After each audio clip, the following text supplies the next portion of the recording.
دلہن کو ودا کیا جاتا ہے تو اس کے سر پر اور ہاتھ میں قرآن کو پکڑایا جاتا ہے، اور جب دلہن گھر میں داخل ہوتی ہے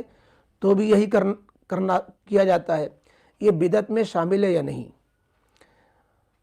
دلہن کے سر پر اور ہاتھ میں قرآن پکڑانے کا کیا معنی؟ سر پر قرآن رکھنا اور ہاتھ میں قرآن پکڑانا؟ ارے بھائی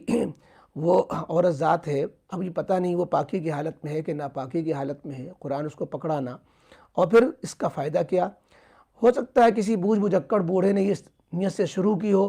کہ اس کو اس بات کا احساس دلایا جائے، پیغام دیا جائے کہ دیکھو قرآن کو اپنا زندگی کا لائے عمل بنانا، اور جو ہے قرآن کو پڑھتی رہنا، قرآن کا دھیان رکھنا، اس لیے تمہارے سر پر رکھ کے دیا جا رہا ہے، ہاتھ میں پکڑایا جا رہا ہے۔ کوئی اچھے جذبے سے ممکن ہے اس کی شروعات ہوئی ہو، لیکن اب تو خالص ایک رسم ہے، وہ قرآن طاق میں رکھ دیا جاتا ہے، پہلے سر میں رکھا گیا، ہاتھ میں پکڑایا گیا، اور اس کو پڑھنا ہی نہیں آتا ہے تو بھی اس کو ہاتھ میں پکڑا کر کے، تو یہ ایک رسم ہوگی، اس کو دین سمجھیں گے تو بدعت بھی ہو جائے گی، گناہ بھی پڑے گا۔ اس لیے دلہن گھر میں داخل ہو تو یا گھر سے رخصت ہو تو یہ ایک اس طرح کی رسم کرنے کی کوئی حاجت نہیں، نہ ہی کوئی سنت طریقہ ہے، نہ اسلامی تعلیم ہے،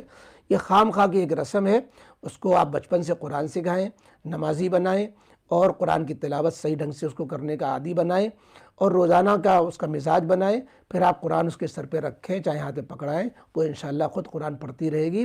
تو اس کا اہتمام تو کرتے نہیں، اور ایک رسم پورا کر کے سوچتے ہیں کہ ہم نے قرآن کا یا جو دلہن کا حق ادا کر دیا۔ یہ سب شیطانی ہتھ کنڈے ہوتے ہیں، یہ قرآن سے قریب ہونا نہیں ہے، بلکہ قرآن کو جو ہے قرآن کو چھوڑنے کا ایک حسین اور ایک جو ہے مہذب طریقہ جو ہے شیطان نے سجھا دیا ہے کہ اتنا کر لو بس کافی ہے، قرآن رکھا رہے گا تو برکت رہے گی۔ تو یہ قرآن کے حقوق سے جو حق تلفی ہو رہی ہے اس سے بچ نہیں پائیں گے اس رسم کو کرنے سے۔